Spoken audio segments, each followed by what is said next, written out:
We will probably never quite get over the loss of Futurama, and we'll be rewatching it for the next 1,000 years or so. Sweet bongo of the Congo! Even though we are totally devoted fans, there are still some crazy things about the show that we would never have known. And we love that even after all these years, Futurama can still surprise us. Voice actors are amazing at disappearing behind their characters. Most folks just call me Orange Joe. Billy West has voiced Fry since the beginning, but more than that is responsible for some of the greatest cartoon voices ever. He has over 200 credits on IMDb and has brought so many characters to life on iconic shows and movies like Doug, Ren and Stimpy, Animaniacs, Pinky and the Brain, King of the Hill, Space Jam, and literally hundreds more. While the space travel in the show might be all fiction, a bunch of real-world inspiration was used in the early days when Matt Groening was developing it. And my mother's maiden name, and her bank account numbers, and there! The brilliant Professor Farnsworth was actually named after Philo Farnsworth, the real-life man who invented the television in the 1930s. Not only that, but the show's name, Futurama, was taken from a General Motors exhibit about all sorts of predictions of what the future would be, called the World of Tomorrow at the 1939 World's Fair.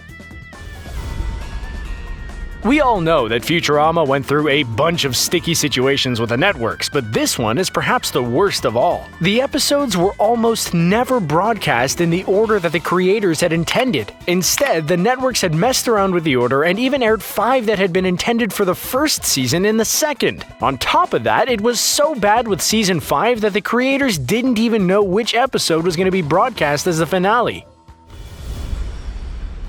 One of the best things about Futurama is how many beloved recurring characters there were for us to get to know so well over the course of the series. But actually, having so many characters actually got them in trouble on one occasion. The creators of the show were actually fined by the animation studio for a single planned shot in the episode Into the Wild Green Yonder, in which they tried to cram over 250 separate characters into the frame. Apparently, they were fined for wasting the animators' time with such a detailed request. It's not at all surprising that the team behind this show are very, very smart people. Ken Keeler, a writer on the show, actually created a mathematical equation to explain the body swapping in the episode The Prisoner of Brenda. It's alternately been referred to as Keeler's theory or the Futurama theorem and explains the amount of times that each mind and body can be swapped until returned to their original state. When you think of Philip J. Fry, the image of a too-cool-for-school bad boy might not be the first thing that pops into your head. But actually, Fry's look was modeled after the original too-cool-for-school bad boy James Dean. Specifically, the red jacket, white t-shirt, and light blue jeans that Dean sported in his classic film Rebel Without a Cause. While Dean might have been able to pull it off with a little more rugged rebelliousness, we'll still take Fry over him any day of the week.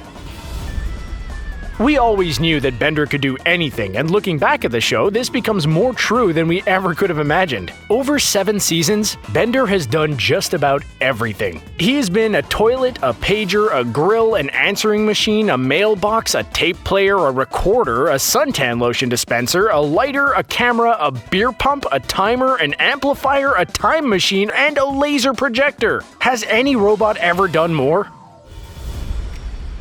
The creators of the show created not 1, but 2 alien languages for the show, which mostly appear only in the background. The first they call Alienese, and after it appeared on the pilot, fans actually deciphered it. So they created a second language and made it even more complicated than their first. But never underestimate dedicated fans, as they also figured that one out too in no time.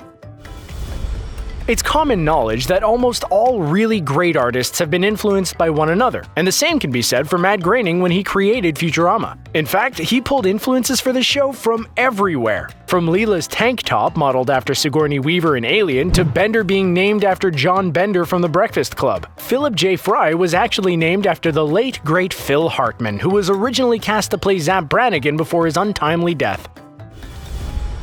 To make a cartoon a sci-fi show, you've got to be a little bit of a nerd, in the best way possible. For Futurama, this meant that every single detail would be filled with references and inside jokes. For example, the binary code on the door to Bender's apartment actually translates to a $sign. Another time in the episode The Honking, a row of binary is written on a mirror, but this one translates to 666. These guys made sure that if there was writing anywhere, it was gonna mean something for real.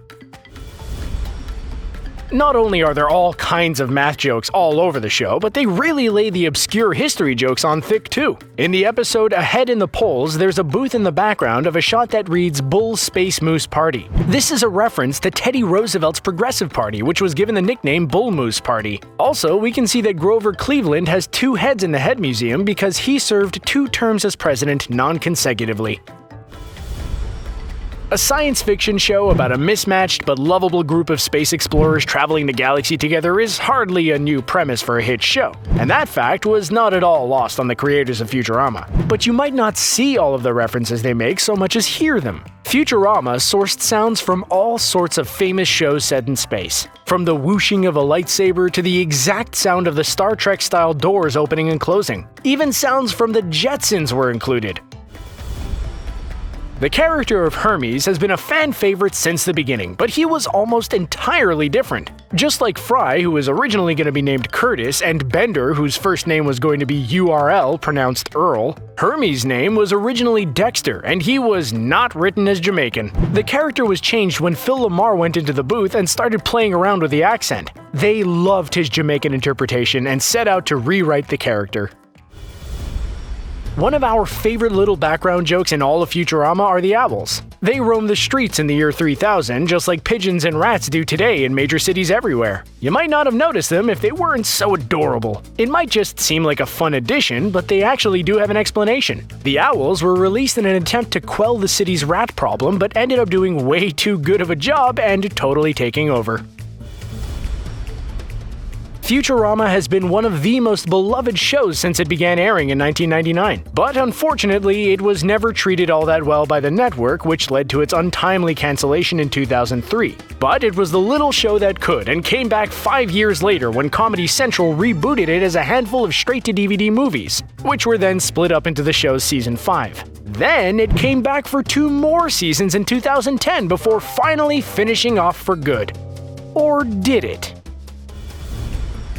The Hypnotoad is one of those small but unforgettable characters. Is it a character? Does it count as a character? You know what, we'll call it a character. Anyway, Matt Groening has gone on record to say that Hypnotoad is one of his favorites of the show, and we have to agree. It's clear how enamored he is with the creature, as an entire 22-minute episode featuring only Hypnotoad and some psychedelic writing was released.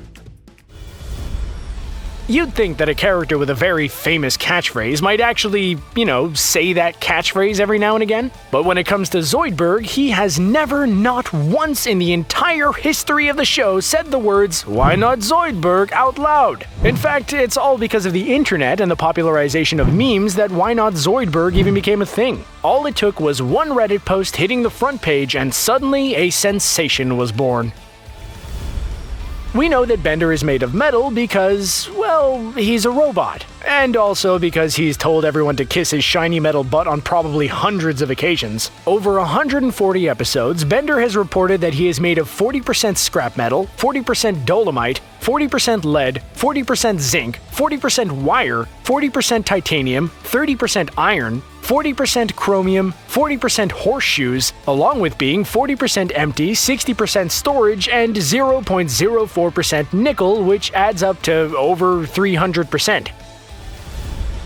For a science fiction-based show, probably the coolest people to have as fans of what you do would be actual scientists. And Futurama had one of the coolest fans out there, Professor Stephen Hawking. Professor Hawking appeared on the show to do his own voice not once, not twice, but 3 times over the course of the series. Not only that, but he also did a cameo on the other Matt Groening sensation, The Simpsons. Along with Professor Hawking, the show has had a ton of other famous voices drop by for an episode or two. One of the other most impressive cameos actually belonged to Vice President Al Gore, who was still VP at the time. He's appeared on the show a handful of times, and an animated short Futurama trailer was even made for his award-winning documentary An Inconvenient Truth. Futurama has actually been nominated for multiple environmental media awards for their episodes that highlight environmental issues, so maybe that's why he was so keen to join. The list of Futurama guest stars is almost as impressive as The Simpsons, who notoriously could get literally anyone they wanted for a time, from Elizabeth Taylor to Paul McCartney. But actually, Futurama has done what no other show has done before, and brought together the largest amount of the original Star Trek cast members to cameo as their characters in one cartoon episode. George Takei, William Shatner, Nichelle Nichols, and Walter Koenig all appear, and even Jonathan Frakes from The Next Generation joins the party too.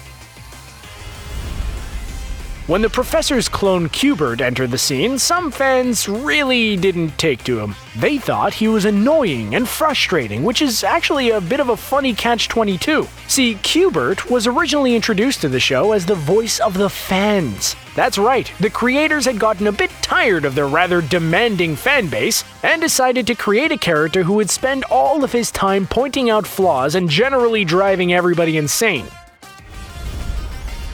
One of the best little jokes in all of Futurama is the 30th Century Fox logo that really just exemplifies how hilariously detailed the creators are. At first, Fox hated the idea of altering their logo at all, so Groening went ahead and paid for it himself, buying the rights along with it. When he showed it to Fox, they changed their minds and liked it so much that they actually reimbursed him for his trouble. We always assumed that the creators of the show made it all up as they went along, but actually, it's pretty clear that they had everything planned out from the very beginning. They hid foreshadowing in the animation that sometimes wouldn't come out until seasons later, like the fact that Nibbler's shadow can be seen in the pilot as Fry is tumbling into the cryogenic tube, or how Leela's parents can be spotted in a crowd of mutants 2 seasons before it's revealed that she is one herself. Jurassic Bark is an infamous episode of Futurama because of how terribly, terribly sad it is. But brace yourselves, because it is about to get even sadder. Did you know that Fry's dog Seymour was actually based off of a real-life dog? He belonged to a professor at the University of Tokyo in 1924, and would meet his master at the train station every day after work. When the professor passed away suddenly and never came home, the dog continued to go to the station every day for the next 9 years and wait. We're not crying, you're crying! Who's cutting onions in the studio? Anyway, what did you think of these 25 Futurama facts? Did you know them all? Or do you have any good ones that we missed? Let us know down below, and thanks for watching.